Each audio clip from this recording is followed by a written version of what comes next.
المتحف ده من أعرق المتاحف الموجودة في القاهرة. المتحف بيضم حوالي 78 عربية ملكية نادرة وأكثر من 6000 قطعة بتشمل ملابس السائقين. المتحف ده خاص للأسرة العلوية وبيحتوي على قاعات تعرض الملابس الرسمية.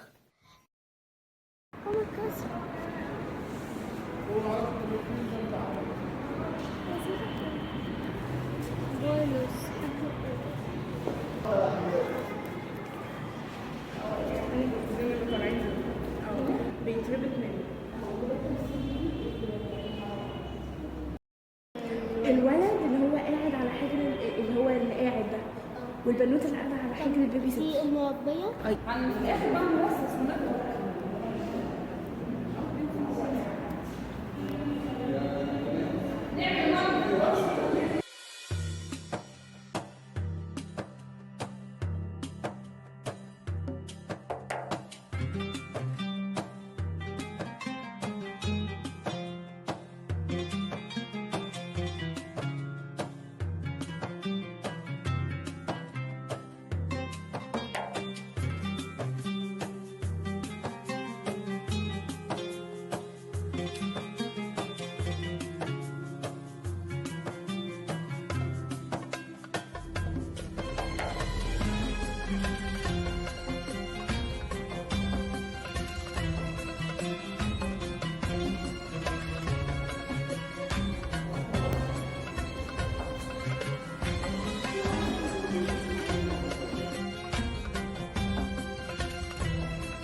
هو حمار فعلا.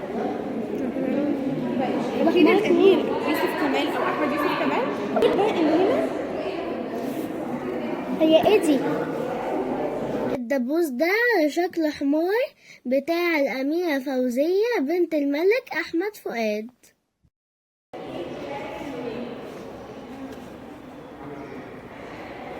هاجر عامل زي فانوس رمضان. فانوس رمضان.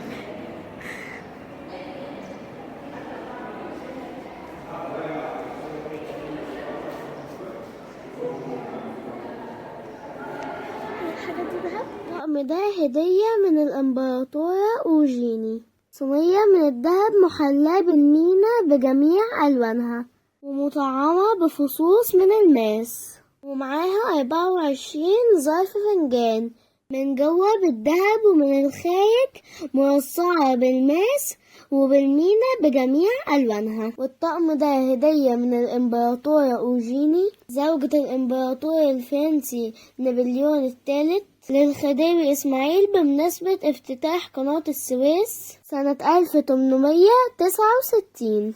اهم حاجه عندي هي الخاتمه. بصوا، اداره الاسطبلات لجلاله الملك. يبقى اداره الاسطبلات الملكيه يبقى كان في عهد مين؟ اسماعيل ولا احمد فؤاد؟ ودي غرفة العرض المتغير، ودي في ناس بتقول انها الكوشة اللي اتزف فيها الملك، لكن الكرسي ده حاطينه حديث. دي عملات معدنية معظمها قروش. دي ساعة من الإزاز البلجيكي شغالة لحد النهاردة، معمولة على قاعدة مستطيلة من الملكيت الأخضر، مكتوب عليها إهداء للملك فاروق الأول. مثبت على الإزاز قرص الساعة بعقارب ذهبية يعلوه 12 فص من الزمرد يمثلوا أرقام الساعة، وأسفل القرص منظر مستوحى من الفن المصري القديم ممثل بشرائح من الذهب، وللساعة علبة قطيفة مكتوب عليها مكان الصنع.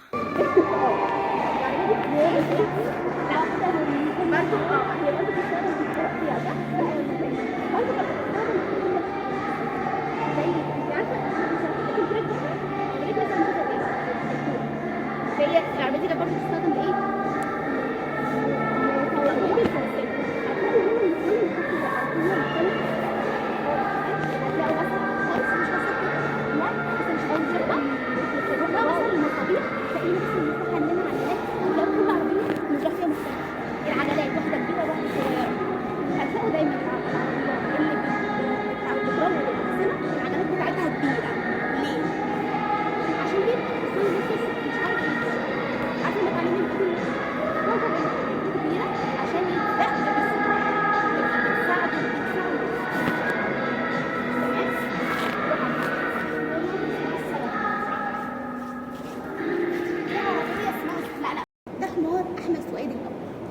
ليه احمد فؤاد كان بيركب الحمار؟ عشان هو قصير.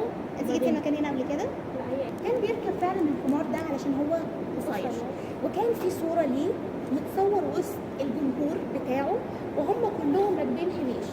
تفتكروا ليه؟ اشمعنى كلهم راكبين حمير؟ بالظبط. حد قالها لك ولا انت افتكرتيها؟ لا انا برافو عليكي، لان فعلا ما ينفعش يبقى هو الملك راكب حمار وهم الخدم بتوعه او الشعب بتاعه يكون حسن، فكانوا كلهم راكبين ايه؟ حمير. الثلاث اقاليم اللي كان بيحكمهم محمد علي.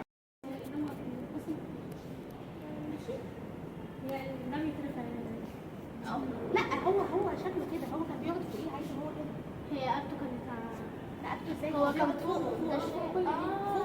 فوق ده افتكرت هيقعد ازاي؟ عشان كده بقول لك ده بيت. لا بيقعد فوق. هنا في التاج الملك.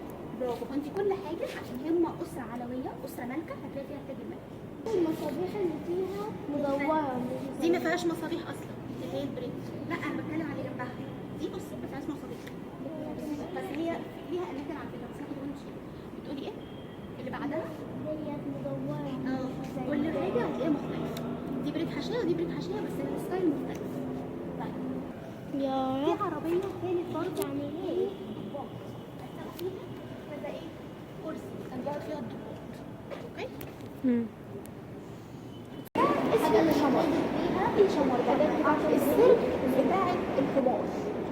يبقى ده السرج بتاع ايه؟ الحمار، اسمه شمر. هتلاقوا ان شكله صغير شويه عن سرج مين؟